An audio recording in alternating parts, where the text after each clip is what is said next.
Hey everyone, welcome back to Corporate Decoder. Today we're cracking open the Davey Tree Expert Company's latest quarterly report, and let me tell you, it's not all sunshine and perfectly trimmed hedges. We're digging into the numbers to see if this tree care giant is growing strong or just putting on a good show. You might be surprised what we find before we get started. If you find value in our no-nonsense approach to corporate filings, make sure to subscribe and hit that notification bell. Also, join our Discord community. The link is in the description below to talk about stocks and more. This is their report for the period ending in March. So what's the big picture? Davey Tree's total assets are sitting at around $1.4 billion. Now that sounds like a lot, but let's see how they are doing with collecting on all the work that has been done. Their revenues were about $434 million. That's up from about $404 million during the same time last year.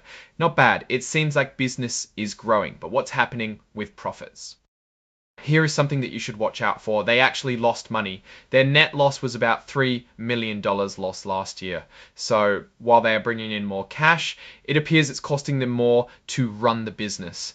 This translates to a loss of 8 cents per share, a bit worse than the 5 cents loss per share they had a year ago. They have about 40 million shares out there, so at least that hasn't changed. To try and put more color on why they lost money, let's look at some expenses. Their net loss was driven by, among other things, depreciation, which is how they account for their equipment getting old. Their depreciation and amortization expense was about $18 million, which is more than last year. Interest expense also hurt them and added up to about $4 million. This is likely because of higher interest rates on their loans. Even operating lease costs are up. What's that? That's the cost to rent equipment. Davey Tree relies heavily on its crews being out on the road, and these costs all add up. One thing to keep in mind is that Davey Tree does most of its business in the second and third quarters of the year. So these first quarter results are not really indicative of the full year. It looks like they weren't interested in buying up any other businesses. To make sure they have a place to put their cash, they rely on what are called MECIO securities. These are composed of available for-sale debt securities and marketable equities securities, and all are held at fair value.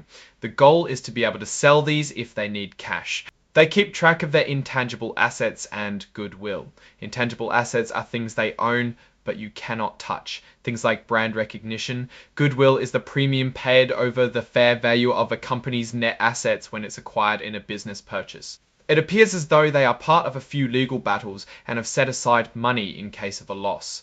The first is a wrongful death suit, and their best estimate for losses can be equal to coverage limits under insurance. Another suit involves the Northern California wildfires. These could be costly for the company, and we may know more soon.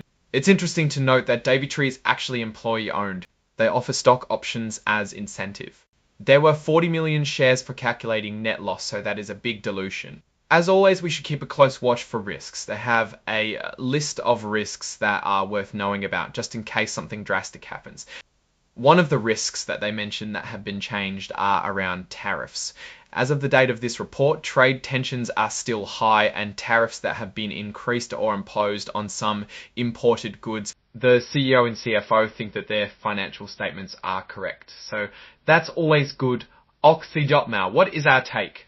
The business appears to be growing, but their operational costs are cutting into any potential profits. The legal suits are worth keeping a close watch on. It may be worth to look into the stock again to see how they manage the back half of the year, which is normally their profitable portion.